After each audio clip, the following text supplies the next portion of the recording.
Vote এসেছে বলে কি জামা দিয়েছে নাকি? না, সারা জীবন দিয়ে যাচ্ছে। আচ্ছা, হিন্দু মুসলমান একসঙ্গে বসবাস করতে কোনো সমস্যা হয়? এক পাতে খাই। আমাদের কালকের বিরোধী আছে, সব আছে, কিন্তু আমরা পরিষেবা ভালো পাই। ওই বিজেপি শুভেন্দু অধিকারীকে কোনো লিয়ার পাবে না। বিজেপি ভণ্ড। কত শকত মোল্লা আমি যে গেঞ্জিটা পরে আছি, গেঞ্জি দিয়েছে। আচ্ছা, 26শে বিধানসভা ভোট, আপনি মুখ্যমন্ত্রী হিসেবে আপনি কাকে দেখতে চান? আমাদের দিদি মমতা ব্যানার্জি। আচ্ছা, কেন দেখতে চান? আমাদের উন্নয়নে অনেক কাজ করেছে। আপনাদের স্থানীয় বিধায়কের নাম কি? শওকত মোল্লা এখানে আসে? হ্যাঁ। লাস্ট কবে এসেছিল? আমাদের রেগুলার প্রতিদিন রাত 11টার সময় হোক, রাত 9টা হোক, আর সকাল 6টা হোক, 7টা হোক, সব সময় এনি টাইম। শওকত মোল্লা যা উন্নয়ন করেছে আমাদের ক্যানিং টু ব্লকে, সে উন্নয়নের কথা কাকে বলবো? ভণ্ডকে না শুভেন্দু অধিকারীকে? এ কথা বলার কোনো জায়গা নেই, কাউকে জায়গা নেই। রাস্তাঘাট, পানীয় জল, বিদ্যুৎ, লক্ষ্মীর ভাণ্ডার, স্বাস্থ্যসাথী, আবার কন্ট্রোলে চাল আপনারা দেখছেন তো, কন্ট্রোলে চাল এখনো পর্যন্ত দিচ্ছে, লোক হচ্ছে, কিন্তু ঘর বাড়ি সব দিক দিয়ে লক্ষ দ্বীপ ভোটে আমরা জিতাবো। আর কোনো ভণ্ড এখানে চান্স পাবে না, লেয়ার পাবে না। আর শুভেন্দু দিকে যে চোর, একুলো খেলো ওকুলো খেলো, আমরা চিনি ওই বিজেপি শুভেন্দু অধিকারীকে। কোনো লেয়ার পাবে না, বিজেপি ভণ্ড। বিরোধীরা বলছে ক্যানিংপুরে ভোট লুট করে শওকত মোল্লা।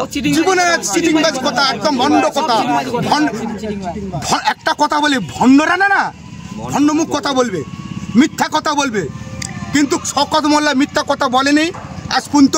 আমরা আদিবাসী মানুষ, আমরা খেটে খাওয়া মানুষ, কিন্তু শওকত মোল্লা আমাদের প্রত্যেক দিন আমাদের ছেলেরা যদি বিপদে পড়ে রাস্তায় যদি ধরি যে এমএলএ সাহেব আমাদের এই বাড়ি গরিব মানুষ, ইনি চিকিৎসার পয়সা পাচ্ছে না, কিন্তু আমাদের এমএলএ সাহেব শওকত মোল্লা দাঁড়িয়ে থেকে পকেট থেকে টাকা দিয়ে ফের হসপিটালে কোনভাবে তাকে ভর্তি করতে হবে সেও পুঞ্চ করে।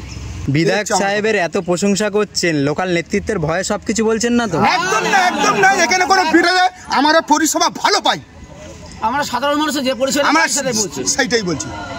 সাধারণ মানুষ যেভাবে চলি, আমরা রাত 12টা 1টা আমাদের আদিবাসী মেয়েরা রাস্তা থেকে চলে, কিন্তু কোনো আগা বিঘে আজ পর্যন্ত আমাদের নেই। আর শওকত মোল্লা যতদিন বেঁচে থাকবে আমাদের থাকবে না, হবে না।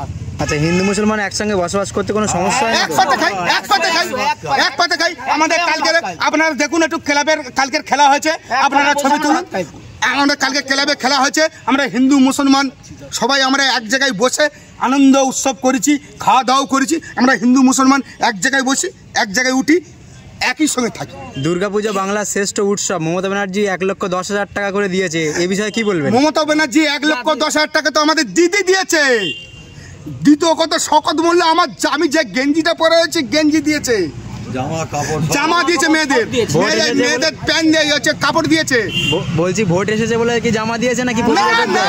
না, সারা জীবন দিয়ে যাচ্ছে, সারা জীবন দিয়ে যাচ্ছে। বই খাতা আমরা খুব নিঃস্ব গরিব মানুষ, আমরা আদিবাসী মানুষ, আপনারা তো জানেন, কিন্তু আমরা এমএলএ কাছে যাই, আমাদের ছেলে পিলে নিয়ে যাই, দাদা আমাদের এইটা আমরা বই কিনতে পারছি না, খাতা কিনতে পারছি না, স্কুলে ভর্তি করতে পারছি না, কিন্তু এমএলএ সাহেব সাপোর্ট করে একদম পুরো বইয়ের থেকে খাতার থেকে কলকাতার থেকে কিনে এনে আমাদের বাচ্চা কাচ্চাকে দেয়। এরই নাম হচ্ছে শওকত মোল্লা। আচ্ছা, আপনার নাম? আমার নাম প্রভাস মণ্ডল। আপনার বাড়ি? এখানেই কালোখালী বুথে। ধন্যবাদ।